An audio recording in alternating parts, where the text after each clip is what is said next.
Hi there. You like this one? Hi there. My name is Mitch Hyman, and you're listening to Catholic Versus David is making me describe myself as other.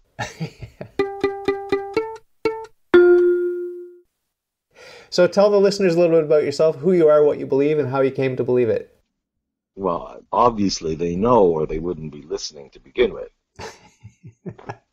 I'm from Montreal, Ville Saint Laurent, and ostensibly Jewish background.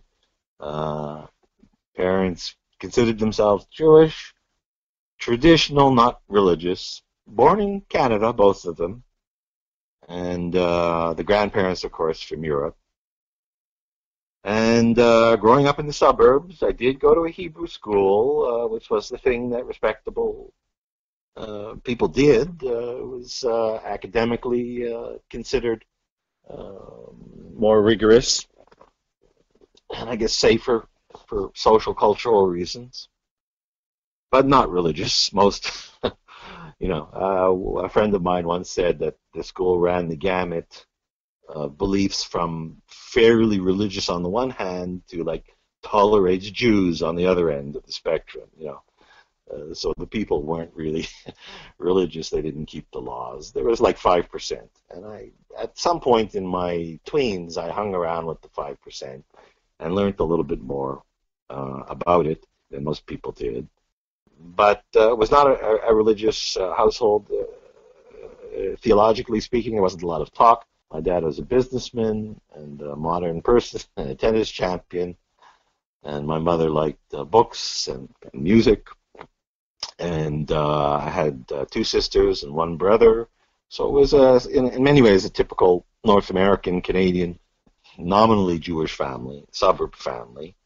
Earlier, I was telling you about my brother, who's somewhat accidentally and spontaneously entered the ultra-Orthodox world and is now basically a chassid in Jerusalem, 50 years later.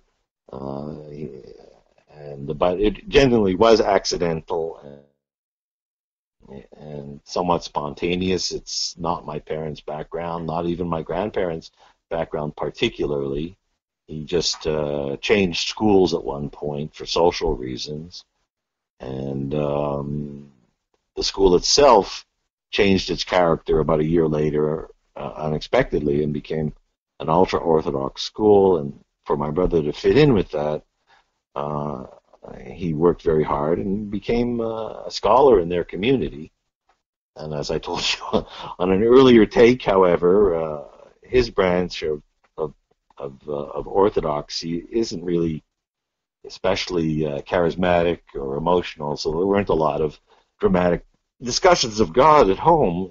His branch is more studying the books and which are very legalistic.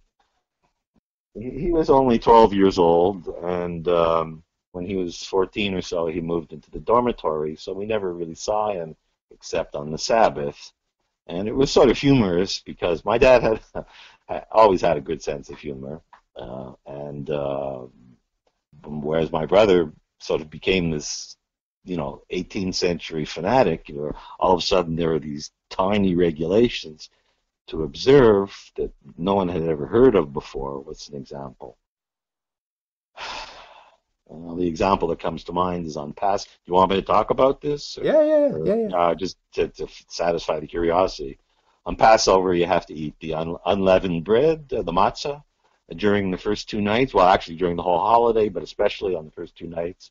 So my brother came home with a laminated plastic card with three different colored squares to indicate exactly the quantity of matzah that you had to eat, like in a time limit of 2 minutes, and it was marked on the card, and the other squares were for the horseradish, and but so all of a sudden there were these, very precise rules that belonged to the ultra orthodox community, but we had never. This might have been science fiction for us. We had never heard of any such thing, and certainly not my dad. And so he would find it funny.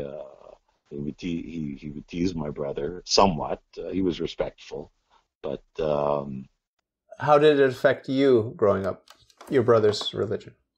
I had my own concerns, and you might even say I had my own religious concerns somewhat. Um, they felt like religious concerns. I didn't think of them in religious terms. But did I fit into the world, and what was my role? And so, yeah, I suppose sometimes I would worry about my brother's take on things, or the take of, let's say, religious people in the school that I went to. Maybe they were right, kind of thing. And that was somewhat oppressive, but it wasn't. I sort of rolled along with things until my early 20s. Do you believe in God? Well, you keep asking me that, and I suppose I usually answer that I consider it an interesting question, and I would say in some ways I do. What is the main difference between my God and your conception of what God might be? Well, what is your conception of God? God is the only necessary being. He is the one whose essence is existence. You and I are contingent. You and I depend. Our existence depends on many other things. But God is not contingent. He's necessary. And he's not material. He's immaterial. He's pure spirit. And he's not composed of parts. He's absolutely simple. There are logical principles that will lead us to this shocking conclusion that there's a creator God that's infinite in every perfection, because an effect cannot be more perfect than its cause. In other words, you don't know. There are many attributes of God that we can know with 100% certainty. And even though the conclusions are counterintuitive, logic forces us to accept those conclusions if we're willing to face the conclusion by asking the question honestly. Do you think you're contingent, or do you think that your essence is existence and that you always were and always will be? No, I would, if I was going to answer somewhat seriously, I would say we're not really speaking the same language, and I would examine your terms, and you presume that they're meaningful for me and that they make sense to me, necessary and being and contingent and so on, and that's a big presumption on your part, and I would not. That's the only way I could dialogue with you, I guess, if you insisted, is to say, look, I find the terms themselves problematic. Why do you find them problematic? Well, to me, the simple answer is it's obvious to me that they just feel problematic based on my experience and what I understand of, what I feel I've learned about how reality works and what life is and so on. That's not a very academic answer. But to expand on it, I don't know, to choose a term, being. Let's choose being. So René Descartes, my conversion to God was via René Descartes. I think, therefore I am. So let's talk about this being. What do you say? That's an easy one. Okay. Yeah. What do you say to René Descartes when he says that the only thing we cannot doubt is I am? Well, look, in fact, Nietzsche takes the cogito specifically, and he says that exactly that Descartes, for example, he presumes all kinds of things. Who is this I? It presumes that there is an I, and it presumes that there is such an activity as thinking. I don't want to rely on someone else's arguments, but I can. It seems to make sense for me. I mean, what do you mean I? What do you mean thinking? And what do you mean? I guess what do you mean am? Am is we can get to that later, but no, seriously, what do you mean by I? What do you mean by think? How do you know that you know what thinking is? Now, look, the answer to that is either obviously I know, or it's yeah, you may have a point there. Now, if your answer is obviously I know, then you're within that system of thought and belief, and there's no I don't know. I mean, there's from my point of view, you're not aware of your own conditioning that has led you to the point where you feel that these things are self-evident, or these concepts are meaningful without and cannot be parsed or so on. But anyways, that's okay. I don't mind. I understand that. I felt like that too at times. Is it possible for you to deny your own existence? Is it possible, or is it profitable? Well, just try it. Try it right now and see what happens. What I usually say in this kind of situation, which is usually on a first date,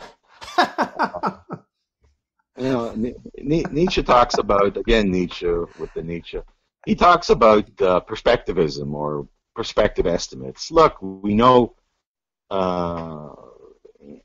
we don't know exactly, but we, with a sense of perspective, we say this seems to work. It looks like this is bigger than that. It might not be, but this is our perspective. It helps us navigate life, and so it's a shorthand for reality, but it's not necessarily reality. And I don't find any big problem or contradiction in doing that. I think we all do it. There are cases, where we, again, you don't actually see a car moving. You just see the increments, and you infer the motion in between. Or there's no whatever. There's no perfect circle in nature, and somehow we have an idea of circles, because how is that? How is that related? Now, I guess I'm just trying to bludgeon you with arguments. But anyhow, forgetting about that, let's just say I find that a plausible way to. Yeah, well, so there I would say that okay, so your sense of the fact that you exist, this is a perspective estimate. I live in the world too, and so in a general way, I'd say, yeah, I believe I exist.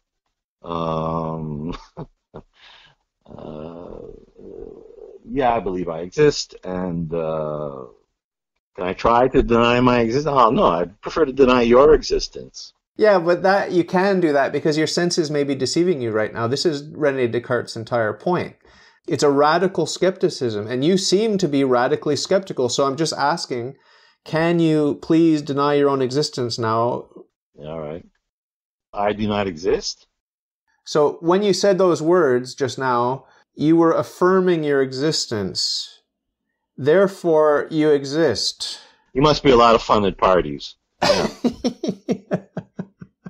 But I understand Descartes' argument. That's I understand, but I still think that Descartes, the whole formulation of his argument, depends on prior understandings and prior decisions, or prior, not decisions, but prior beliefs that he wants to make it sound that that he's pulling this out of a hat, or he's pulling it out of nothing. But I don't see it that way. I mean, who is the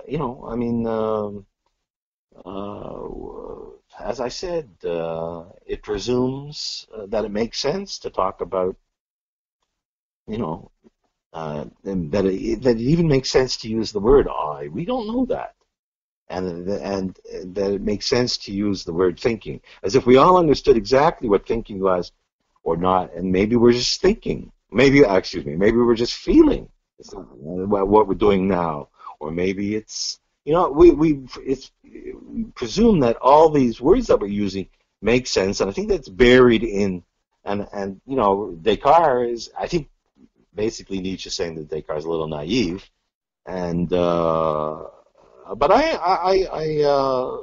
it makes a certain sense to me. I guess I'm not really making much impact on you. We monotheists understand fully that life is a mystery, love is a mystery, thinking is a mystery. Our minds are supernatural. They're not natural. They're supernatural. This is the monotheistic perspective. So, I mean, your argument that we're just presuming a sort of tacit understanding of these words that we're throwing around, far from it. If anything, we're building on mystery, but we're forced by logic to admit that we do exist, even though existence is a mystery. I don't see how you reconcile the fact that that it's all mysterious, and yet with the magic word logic, the mystery vanishes. No, the mystery remains. I don't think Martians have logic. What you call logic is a very human thing, and I think it's a fallible and in its way mysterious thing. Fallible? Yeah, because it's human logic. Martians don't have logic. I never met one. But you're assuming that what you call logic is I don't know, somehow applies for the universe. Do you think we live in a well-ordered universe? Do you believe in science? Well, offhand, I'd say no. We don't know very much about the universe at all. That's epistemology, but I'm talking about ontology. The nature of the universe, is it orderly? Is there such a thing as law? I don't think there's any law, but I think there is necessity. Law is necessity. Well, law is something that stands apart from what is, and that doesn't seem to make much sense to me. There's necessity. What about free will? Do you believe that you're free? We are determined to believe we are free. We have free will. So we have no choice but to believe it. But if a criminal goes before a judge, is the criminal guilty? Is he truly guilty because he truly is responsible, because he truly is free? Or is he just a cog in a great machine doing what he had to do? Yeah, well, I think Spinoza said, someone reported, that if a rock falling to earth suddenly became conscious, it would believe that it was free, and that it was falling of its own volition and desire. So I think we're sort of free in that sense. We don't recognize the determinism. And that being said, things like courts and guilt and so on, from our perspective, they're very meaningful. And from my perspective as a putative human being, I tend to be sympathetic to those ideas too. Yeah, no, I'm not a socialist, normally speaking, and it's more interesting to me ideas of personal responsibility than Marxist whatever materiality and teleology or whatever. For you, what is the good? What is the good life? What should humans be striving for? Happiness? Money? Pleasure? Power? I don't know. I mean, I think that people should become the people they are. Is that authenticity? Authenticity, I guess you could call it, or they should become the best version of themselves. They should extend their capacities as much as they can. Like Hal the computer in 2001. He just wants to be the best he can be, and that works out well for everybody. So I would say that's more interesting to me than to talk about good and evil, which is sort of where you're going. And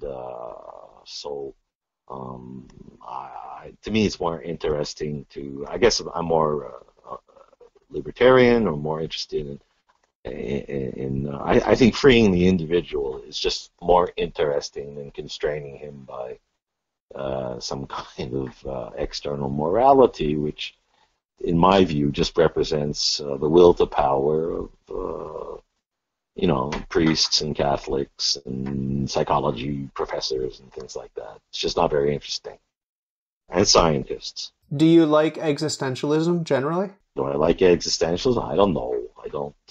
Is Nietzsche considered an existentialist? I think he's considered one of the precursors or founding voices of it. He's yeah. I don't think he ever used the word, and I don't think people like Sartre, would have been possible without him. But what is, I don't read Sartre. If I read Nietzsche, it's because I enjoy what he has to say, and I feel he has whatever. I get a certain amount of pleasure from reading his work in some regard. I'm not. To me, that's useful, and I keep using the word more interesting than having some kind of abstract question. What is truth, and who can I read to, or what is being, and who can I read to answer this question? That just isn't fun for me. It's just never been motivational for me. It's like, if I like someone, it's because I like to talk. I enjoy their company, and I just to avoid using the word interesting again, I have to, I said, oh, they give me energy, something like that, but I think that's what it's all about, really, and so existentialism doesn't mean so much to me, is because it's abstract, and it's what does it mean? What's the point? I'm not going to put myself in a category. I don't think any of us ever really do. Yeah. What do you think about the sort of new atheism that was popular while Hitchens was alive? Yeah, no, I think they're kind of silly. I mean, it's in a way it's a new religion, and it fills a void for people. They want a belief system to organize their lives and to make it fun for them and interesting. And the Hitchens Dawkins kind of atheism does the trick, because everyone has the same belief, but it's a belief system from my point of view. What do you think about agnosticism?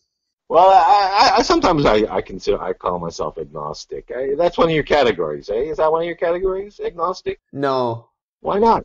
No, I clump them in with the atheists. Yeah? Yeah. Well, then why? Yeah. Well, why do you do that? Because they don't worship God. If the Queen of England came, she's our queen too. If there's a protocol and you're informed ahead of time that you're going to meet the Queen and this is what you have to do, and you have to act like this and you have to speak like that and you have to dress like this, when you refuse to meet the protocol and you say, well, I don't deny that she's the Queen, I'm just agnostic about the question. If you're not going through the motions, if you're not following the protocol that this is the Queen, then there's no difference, practically speaking. If you believe in God, you worship God. And if you don't worship God, you don't believe in God. No, the fact that the belief and worship automatically go together in the way that the most perfect thing goes together with something that must exist. It's an attribute. Have you heard about Saint Anselm's ontological argument? Yeah, I did a little paper on it, a tiny paper on it, an introduction to philosophy. It played a big part in my conversion to God, by the way. All right. What did you think of it, though? Well, I was 22, so yeah, I worked really hard to independently think it through and ask myself what I do believe, and might have provoked a minor intellectual crisis because, look, I just wanted to finish the paper. But I don't know. Look, you know what I'm going to say. I'm going to say that his argument is premised on language and concepts that everyone assumes they understand are true and meaningful and mean something specific, and I don't necessarily think that's the case. So it's a kind of, I would raise the possibility that it's meaningless because it's just language based. I'm not asserting that, but I would raise that possibility. When he talked about something being perfect, what do you mean perfect? I mean, how, what do you mean with it? As I said a minute ago, there's no perfect circle in material world. There's always some imperfection somewhere, and yet we have the concept. But do we? I guess Nietzsche would say that the fact that we have a concept, sort of the opposite of Plato. Plato says because we have the concept, that proves the transcendental world exists. Nietzsche sort of says the opposite. Because we have the concept, that proves there's something wrong with our thinking. Because we know this thing doesn't exist, and yet we still have a concept of it. It's one of the errors that makes life is a condition, that makes us able to live life. One of the many errors that are a condition of our existence that is useful for our species, and so on. I want to ask just your opinion briefly about two philosophies. One is pragmatism, which I think you're very fond of, and the other one is postmodernism, which it sounds like you're also inclined toward. Look, we have to live in the world, so we have to estimate, we have to make decisions, but I say it's on the basis of estimates of what's useful and what's interesting, perhaps, and what works in a sense. So that's what you mean by pragmatism, yeah. And so far as postmodernism goes, yeah, I had to study some of that. And in fact, I had to read, that was the second time that they gave me Nietzsche to read.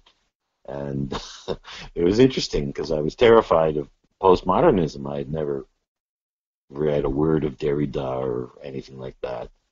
And I walked into the seminar and, they were all talking this lingo, it has a definite lingo, and I didn't know what anyone was talking about. And there was a reading list, and first it was Nietzsche, and then it progressed to Barthes and Derrida and so on.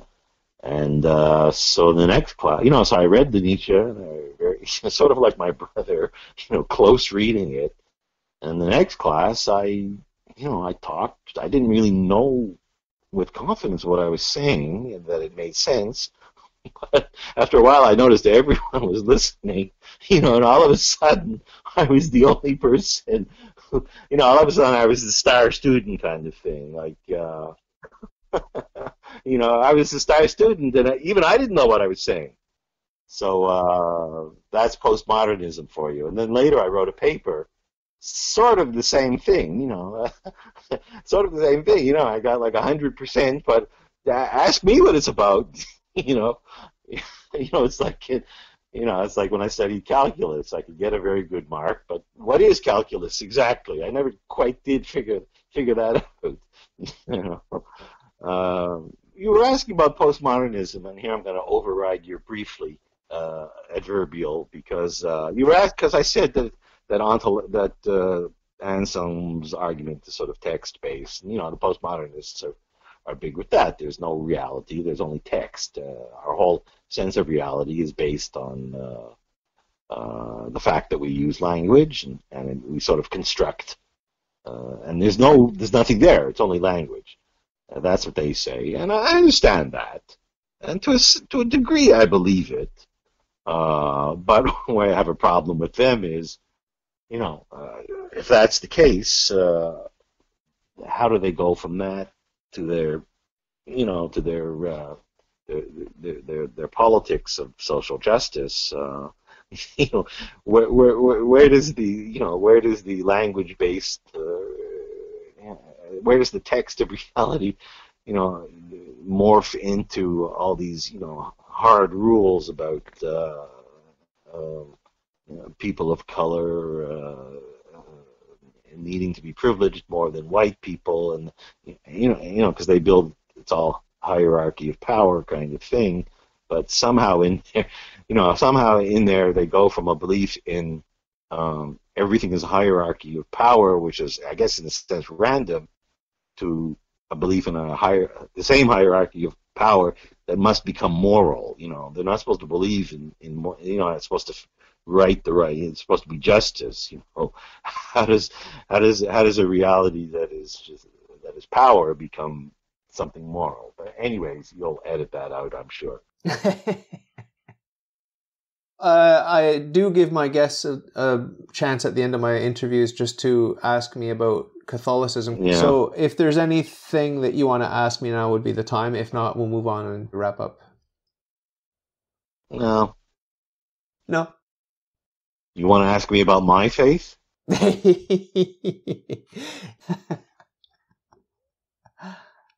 At the end of my interviews, I always ask my guests to just talk to the audience and just give a little message of hope. So what would you say to anyone that might be out there listening? I don't know. I mean, look, people, I sort of feel in a proselytic way. I think, if you ask me, is life worth living? I suppose I'd say, why not? I mean, what else are we going to do with life but live it? And so, again, Nietzsche says, what does conscience tell you? It wants you it commands you to become the person that you are, and that's not an easy thing all the time. And in fact, sometimes it's a very difficult thing. But that's the thing that we all have to do. Life and reality is sort of constructed that way, and just how we come to understand it, this journey. We all come to understand it with different words in different ways, but I think that this is the thing that everyone does. And anyhow, I don't know.